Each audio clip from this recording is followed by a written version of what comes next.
ചേട്ടാ എല്ലാ ദിവസവും ന്യൂസ് പേപ്പർ വായിച്ചാൽ പോരെ, നമ്മൾ ബുക്കുകൾ തന്നെ വായിക്കണമെന്ന് നിർബന്ധമുണ്ടോ? നമ്മുടെ കഴിഞ്ഞൊരു ബുക്കുകളെ പറ്റിയിട്ടുള്ളൊരു വീഡിയോയിൽ ഒരു സുഹൃത്ത് ചോദിച്ചൊരു കമൻറ്റാണ് കേട്ടോ. അപ്പോൾ ഇന്നത്തെ വീഡിയോയിൽ നമ്മൾ സംസാരിക്കാൻ പോകുന്നത് പുസ്തകവും പേപ്പറും തമ്മിലുള്ള 5 സിമിലാരിറ്റീസും 5 ഡിഫറൻസസുമാണ്. അപ്പോൾ ഈ കാര്യങ്ങൾ ഏതൊക്കെയാണെന്ന് അറിയണമെന്നുണ്ടെങ്കിൽ വീഡിയോ തുടർന്ന് കാണുക. എൻ്റെ പേര് Shiji Thomas, welcome to my YouTube channel. ആദ്യം തന്നെ നമുക്ക് സിമിലാരിറ്റീസ് പറഞ്ഞു തുടങ്ങാം. ഒന്നാമത്തെ പോയിന്റാണ് എൻഗേജ് വിത്ത് ടെക്സ്റ്റ് എന്ന് പറയുന്നത്. ഇപ്പോൾ നമ്മുടെ നാട്ടിലും ലോകത്തൊക്കെ നടക്കുന്ന കാര്യങ്ങൾ അറിയുന്നതിന് വേണ്ടിയാണെങ്കിലും അല്ലെങ്കിലും എൻ്റർടൈൻമെൻറ്റ് ന്യൂസ് വായിക്കുന്നതിനാണെങ്കിൽ പോലും നമ്മുടെ ബ്രെയിന് എൻഗേജ് വിത്ത് ടെക്സ്റ്റ് എന്ന് പറയുന്ന ഒരു പ്രോസസ്സാണ് നടക്കുന്നത്. അപ്പോൾ രണ്ടിലും ഒരേ പ്രോസസ്സാണ് നടക്കുന്നത്, എൻഗേജ് വിത്ത് ടെക്സ്റ്റ്. രണ്ടാമത്താണ് ലാംഗ്വേജ് സ്കിൽ ഡെവലപ്മെൻറ്റ്. ഉദാഹരണം പറയുകയാണെങ്കിൽ നിങ്ങൾ ഇംഗ്ലീഷ് സംസാരിക്കാൻ വേണ്ടിയിട്ട്, നിങ്ങളുടെ വൊക്കാബുലറി കൂട്ടുന്നതിന് വേണ്ടിയിട്ട്, ഗ്രാമർ കൂട്ടുന്നതിന് വേണ്ടിയിട്ടൊക്കെയാണ് നിങ്ങൾ വായിക്കുന്നതെന്നുണ്ടെങ്കിൽ പേപ്പർ വായിച്ചാലും ബുക്ക് വായിച്ചാലും ഒരേ എഫക്റ്റാണ്. കാരണം ഗ്രാമർ, വൊക്കാബുലറി, സെൻറ്റൻസ് സ്ട്രക്ചർ ഈ കാര്യങ്ങളൊക്കെ നമുക്ക് പഠിക്കണമെന്നുണ്ടെങ്കിൽ ഇതിലേതെങ്കിലും ഒന്ന് വായിച്ചാൽ മതി. അപ്പോൾ നിങ്ങൾ ഇംഗ്ലീഷ് പഠിക്കാനുള്ള ആഗ്രഹത്തോട് കൂടിയിട്ടാണെന്നുണ്ടെങ്കിൽ പേപ്പർ വായിച്ചാലും മതി. മൂന്നാമത്തെ പോയിന്റാണ് മെൻ്റൽ സ്റ്റിമുലേഷൻ. ബുക്ക് വായിച്ചാലും പേപ്പർ വായിച്ചാലും നമുക്ക് ഒരേ മെൻ്റൽ സ്റ്റിമുലേഷനാണ് കിട്ടുന്നത്. അതായത് നമ്മളൊരു പേപ്പർ വായിക്കുമ്പോൾ അല്ലെങ്കിൽ ബുക്ക് വായിക്കുമ്പോൾ നമ്മൾ കോൺസെൻട്രേറ്റ് ചെയ്തിരുന്ന്, ഫോക്കസ് ചെയ്തിരുന്ന്, ശ്രദ്ധിച്ചിട്ടിരുന്നിട്ടാണ് നമ്മൾ ബുക്കുകൾ വായിക്കുന്നത്. വായിക്കുന്ന സമയത്ത് നമ്മുടെ മൈൻഡിലൂടെ പോകുന്ന പല കാര്യങ്ങളും രണ്ട് വായിച്ചാലും ഏകദേശം ഒരേപോലെയാണ്. ഡിപ്പെൻസ് ഓൺ ദ ടോപ്പിക്കിനനുസരിച്ച് ചെറിയ വ്യത്യാസങ്ങൾ വരുന്നത് മാത്രമേ ഉള്ളൂ. അടുത്താണ് ഹാബിറ്റ് ഫോർമേഷൻ, നാലാമത്തെ പോയിന്റ് കേട്ടോ. ഹാബിറ്റ് നമ്മൾ കഴിഞ്ഞൊരു വീഡിയോയിൽ നമ്മൾ പറഞ്ഞു എങ്ങനെ നല്ലൊരു ശീലം വളർത്തിയെടുക്കാമെന്ന്. ആ വീഡിയോ കാണാത്ത ആളുകളാണെന്നുണ്ടെങ്കിൽ ഡിസ്ക്രിപ്ഷനിൽ ഞാൻ ലിങ്ക് കൊടുത്തിട്ടുണ്ട്. 21 ദിവസം കൊണ്ട് കിടിലൻ കുറേ ശീലങ്ങൾ, കുറേ ഹാബിറ്റ്സ് നമുക്ക് വളർത്തിയെടുക്കാൻ പറ്റുന്നതിനെ പറ്റിയിട്ടോ. അപ്പോൾ നിങ്ങൾക്ക് വായനയുടെ ഒരു ശീലം വളർത്തിയെടുക്കാൻ വേണ്ടിയിട്ടാണെന്നുണ്ടെങ്കിൽ പേപ്പർ വായിച്ചാലും ബുക്ക് വായിച്ചാലും രണ്ടിനും ഒരേ എഫക്റ്റാണ് ഉള്ളത്. അഞ്ചാമത്തെ പോയിന്റാണ് കൾച്ചറൽ ആൻഡ് സോഷ്യൽ ഇൻസൈറ്റ്സ് എന്ന് പറയുന്നത്. അതായത് നമ്മുടെ സാംസ്കാരികപരമായും സാമൂഹികപരമായിട്ടുള്ള കാര്യങ്ങളിൽ എന്തൊക്കെയാണ് എഫക്റ്റ് എന്ന് പറയുന്നത്. ബുക്ക് എന്ന് പറഞ്ഞു കഴിഞ്ഞാൽ ചിലപ്പോൾ ഒരുപക്ഷെ ഹിസ്റ്ററി ആവാം, പണ്ട് നടന്ന സംഭവങ്ങളായിരിക്കാം, ഇപ്പം നടക്കുന്ന കാര്യങ്ങളെ പറ്റിയിട്ടായിരിക്കാം, അല്ലെങ്കിൽ ഇനി വരാൻ പോകുന്ന കാര്യങ്ങളെ പറ്റിയിട്ടായിരിക്കാം പുസ്തകത്തിൽ പറയുന്നത്. നേരെ മറിച്ച് ന്യൂസ് പേപ്പറിൽ പറയുന്നത് കറണ്ട് അഫയേഴ്സ് ആയിരിക്കും. നമ്മുടെ ഇപ്പം നടക്കുന്ന, സമൂഹത്തിൽ ഇപ്പം നടക്കാൻ സാധ്യതയുള്ള കാര്യങ്ങളൊക്കെയാണ് ന്യൂസ് പേപ്പറിൽ പറയുന്നത്. അപ്പോൾ രണ്ടിനും ഏകദേശം ഒരേ എഫക്റ്റാണ് വരുന്നത്. അപ്പോൾ നമ്മൾ 5 സിമിലാരിറ്റീസ് കവർ ചെയ്തു. ഇനി നമുക്ക് 5 ഡിഫറൻസുകൾ ഏതാണെന്ന് നോക്കിയാലോ. കിടലായിരിക്കും, ഡിഫറൻസുകളായിരിക്കും നിങ്ങൾ പലപ്പോഴും കാത്തിരിക്കുന്നുണ്ടാവുക അല്ലേ. ഒന്നാമത്തെ ഡിഫറൻസ് ആണ് പർപ്പസ് എന്ന് പറയുന്നത്. എന്താണ് പർപ്പസ്? ന്യൂസ് പേപ്പർ വായിക്കുന്നതിൻ്റെ പർപ്പസ് എന്ന് പറഞ്ഞു കഴിഞ്ഞാൽ നമ്മുടെ നാട്ടിൽ ഡെയിലി നടക്കുന്ന കാര്യങ്ങൾ, ഡെയിലി നടക്കുന്ന വാർത്തകൾ അറിയാൻ വേണ്ടിയിട്ടാണ് നമ്മൾ ന്യൂസ് പേപ്പർ വായിക്കുന്നത് അല്ലേ.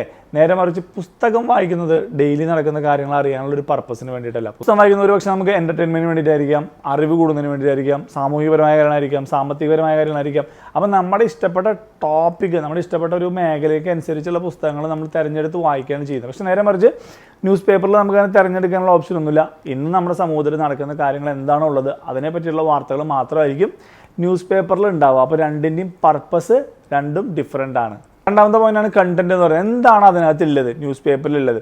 ഇതിൻ്റെ ഒരു വ്യത്യാസം എന്താ വെച്ച് കഴിഞ്ഞാൽ, നമുക്ക് തലേ ദിവസത്തെ ഒരു ന്യൂസ് പേപ്പർ ആളിൽ നിന്ന് എടുത്ത് വന്നിട്ട് വായിച്ചു എന്ന് പറഞ്ഞാൽ നമുക്കത്, നമ്മൾ വായിക്കാത്ത പേപ്പർ ആണെങ്കിൽ പോലും നമുക്കത് വായിക്കാൻ വലിയ താല്പര്യം ഉണ്ടാവില്ല. നമ്മൾ ആദ്യം ഡേറ്റ് നോക്കുമ്പോൾ ഇത് 2 ദിവസം മുന്നത്തെ പേപ്പറിലെ ചേട്ടാ, ഇതിലെ വാർത്തകളൊക്കെ കഴിഞ്ഞു പോയതല്ലേ, ഇതിനകത്തൊന്നും പുതിയതായിട്ട് അറിയാനില്ലല്ലോ എന്നുള്ള ഭാവത്തിൽ നമുക്കത് വായിക്കാനൊരു താല്പര്യക്കുറവ് കാണിക്കും. അത് ആ ദിവസങ്ങളിൽ ആ പേപ്പർ വായിച്ചു പോയാൽ മാത്രമാണ് നിങ്ങൾക്ക് അതിൻ്റെ ഒരു ത്രില്ല് അല്ലെങ്കിൽ അതിൻ്റെ ഒരു രസം നിങ്ങൾക്ക് കിട്ടുള്ളൂ. നേരെ മറിച്ച് പുസ്തകങ്ങൾ അങ്ങനെയില്ല. ചിലപ്പോൾ ഒരു 25, 30, 40 കൊല്ലം മുൻപ് ഇറങ്ങിയ പുസ്തകമായിരിക്കാം, അതിപ്പോൾ വായിച്ചാലും നമുക്ക് അതിൻ്റെ ഒരു ത്രില്ല് കിട്ടും. ഞാൻ ലാസ്റ്റ് ഒരു വായിച്ചൊരു പുസ്തകത്തിൻ്റെ പേരാണ് ഹൂ മൂവ്ഡ് മൈ ചീസ് എന്ന് പറഞ്ഞിട്ട്. കാരണം ആ പുസ്തകം ഏകദേശം ഇറങ്ങിയിട്ട് എനിക്ക് തോന്നുന്നു 40 വർഷത്തോളം ആയെന്ന് തോന്നുന്നുണ്ട്. അപ്പോൾ 40 വർഷത്തിന് ശേഷം ഞാൻ ആ പുസ്തകം വായിക്കുമ്പോഴും ആ പുസ്തകത്തിൽ പറഞ്ഞ കണ്ടൻറ്റ്, ആ പുസ്തകത്തിൻ്റെ ടോപ്പിക്ക് എനിക്ക് അതേ ഒരു ഫീലോട് കൂടിയിട്ട് മനസ്സിലാക്കാനായിട്ട് സാധിക്കുന്നുണ്ട്. അപ്പോൾ പുസ്തകത്തിൻ്റെ, ന്യൂസ് പേപ്പറിൻ്റെയും കണ്ടൻറ്റിലുള്ള ഡിഫറൻസ് ഇത്രയാണ് വരുന്നത് കേട്ടോ. അപ്പോൾ ഹൂ മൂവ്ഡ് മൈ ചീസ് എന്നുള്ള പുസ്തകം കിടിലൻ പുസ്തകമാണ്. ലൈഫിൽ എങ്ങനെ സക്സസ്ഫുൾ ആകാൻ, അല്ലെങ്കിൽ ലൈഫിൽ ഉണ്ടാകുന്ന സിറ്റുവേഷനിൽ എങ്ങനെ മാനേജ് ചെയ്യാമെന്നൊക്കെ പറ്റിയിട്ടുള്ള കാര്യങ്ങളാണ് അതിനകത്ത് പറയുന്നത് കേട്ടോ. അപ്പോൾ ആ വീഡിയോ കാണാത്തവരാണെന്നുണ്ടെങ്കിൽ ഡിസ്ക്രിപ്ഷനിൽ ലിങ്ക് കൊടുക്കാം, അല്ലെങ്കിൽ കാർഡിൽ കൊടുക്കാം. അപ്പോൾ ഒന്ന് കണ്ടു നോക്കുക. കിട്ടിക്കാച്ച് വീഡിയോ ആണ് കേട്ടോ. ഒരു 5 മിനിറ്റ് കൊണ്ട് 6 മിനിറ്റ് കൊണ്ടൊക്കെ നിങ്ങൾക്ക് ആ വീഡിയോ മുഴുവൻ കണ്ടു തീർക്കാൻ പറ്റും. നാലാമത്തെ ഡിഫറൻസ് ആണ് കേട്ടോ ഫോർമാറ്റ് ആൻഡ് സ്ട്രക്ചർ എന്ന് പറയുന്നത്. ഫോർമാറ്റ് സ്ട്രക്ചർ എന്ന് പറഞ്ഞു കഴിഞ്ഞാൽ ന്യൂസ് പേപ്പർ നമ്മൾ നോക്കി കഴിഞ്ഞാൽ ന്യൂസ് പേപ്പർ ഒരു ക്യാപ്സ്യൂൾ ഫോമിലാവും കൊടുത്തിട്ടുണ്ടാവും. ഒരു കുഞ്ഞ് ഹെഡിങ്, അതിനെ പറ്റിയുള്ള ചെറിയൊരു എക്സ്പ്ലനേഷൻ, കുഞ്ഞ് ഹെഡിങ് അല്ലെങ്കിൽ വലിയ ഹെഡിങ്, കുഞ്ഞ് എക്സ്പ്ലനേഷൻ. അപ്പോൾ നമുക്ക് ഒരു ക്യാപ്സ്യൂൾ പരിവത്തിൽ ഇൻഫർമേഷൻ കിട്ടുന്ന രീതിയിലാണ് ഈ ഒരു ന്യൂസ് പേപ്പറിൻ്റെ ഡിസൈൻ വരുന്നത്. നേരെ മറിച്ച് പുസ്തകങ്ങൾ അങ്ങനെയല്ല. പുസ്തകങ്ങൾ ഇപ്പോൾ ഫിക്ഷണൽ പുസ്തകങ്ങളാണ് നമ്മൾ വായിക്കുന്നുണ്ടെങ്കിൽ ഒരു ക്യാരക്ടർ വരുന്നു, അതിനെ എസ്റ്റാബ്ലിഷ് ചെയ്യുന്നു, ഒരു സീൻ വരുന്നു, അതിനെ എസ്റ്റാബ്ലിഷ് ചെയ്യുന്നു, ഒരു ഏരിയ കാണിക്കുന്നു, ഒരു ലൊക്കാലിറ്റി കാണിക്കുന്നു, ഒരു ചരിത്രം പറയുന്നു. അപ്പോൾ അത്തരത്തിൽ ഒരുപാട് കുറച്ചുകൂടി എലാബറേറ്റ് ആയിട്ട്, കുറച്ചുകൂടി വലിയൊരു ക്യാൻവാസിൽ പിക്ചർ വരയ്ക്കുന്ന രീതിയിലാണ് പുസ്തകങ്ങളിലെ കാര്യങ്ങൾ വർണ്ണിച്ചെടുക്കുന്നത് അല്ലെങ്കിൽ വിവരിച്ചെടുക്കുന്നത് കേട്ടോ. അപ്പോൾ ആ രണ്ടിൻ്റെയും ഒരു എക്സ്പ്ലനേഷൻ സ്റ്റൈല് അല്ലെങ്കിൽ ഒരു വിവരിക്കുന്ന രീതിയിൽ കാര്യമായ വ്യത്യാസമുണ്ട്. അഞ്ചാമത്തെ ഡിഫറൻസാണ് ഏറ്റവും വലിയ difference, emotional connection. Emotional connection എന്ന് പറഞ്ഞു കഴിഞ്ഞാൽ നിങ്ങളൊരു പുസ്തകം വായിച്ചു, ആ പുസ്തകത്തിലുള്ള ഒരുപാട് കാര്യങ്ങൾ നിങ്ങളുടെ ജീവിതത്തിൽ ഒരുപാട് ഇമ്പാക്റ്റ് ഉണ്ടാക്കി, നിങ്ങളുടെ ജീവിതം തന്നെ മാറി മറിഞ്ഞു എന്ന് വിചാരിക്കുക. നിങ്ങൾക്ക് ആ പുസ്തകവുമായിട്ട് ഒരുപാട് കണക്ഷൻ വരാനുള്ള സാധ്യതയുണ്ട്. നേരെ മറിച്ച് നിങ്ങളൊരു ന്യൂസ് പേപ്പർ വായിച്ചു, ആ ന്യൂസ് പേപ്പറിൽ കണ്ട എന്ത് ന്യൂസ് ആയിക്കോട്ടെ നിങ്ങളുടെ ജീവിതത്തിൽ കാര്യമായ ഒരു ഇമ്പാക്റ്റ് വരുത്താൻ സാധ്യതയില്ല. ഇനി ഇമ്പാക്റ്റ് വന്നാൽ പോലും ആ ഒരു ദിവസത്തെ പർട്ടിക്കുലർ ന്യൂസ് പേപ്പറിനോടോ ആ ന്യൂസ് പേപ്പർ കമ്പനിയോടോ നിങ്ങൾക്ക് കാര്യമായിട്ടുള്ള ഒരു ഇമോഷണൽ അറ്റാച്ച്മെൻ്റ് ഒന്നും വരാൻ സാധ്യതയില്ല. സത്യമാണല്ലോ, സത്യമാണ്. അപ്പോൾ അതുകൊണ്ട് പുസ്തകങ്ങൾ ഉണ്ടാക്കുന്ന ഒരു ഇമോഷണൽ കണക്ഷൻ, ഒരു ഇമോഷണൽ ബോണ്ടിങ് നമുക്ക് ഒരിക്കലും ന്യൂസ് പേപ്പർ വായിച്ചാൽ കിട്ടണമെന്നില്ല.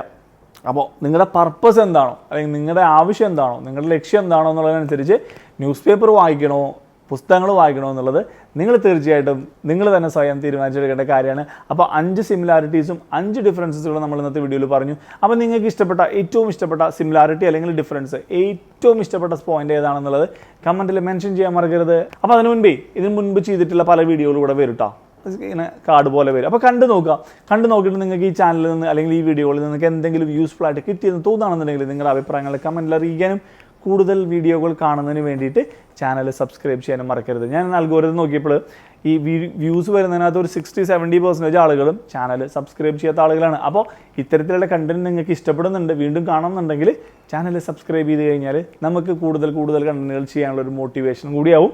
അപ്പോൾ അടുത്ത വീഡിയോയിൽ കാണാം. Take care, by.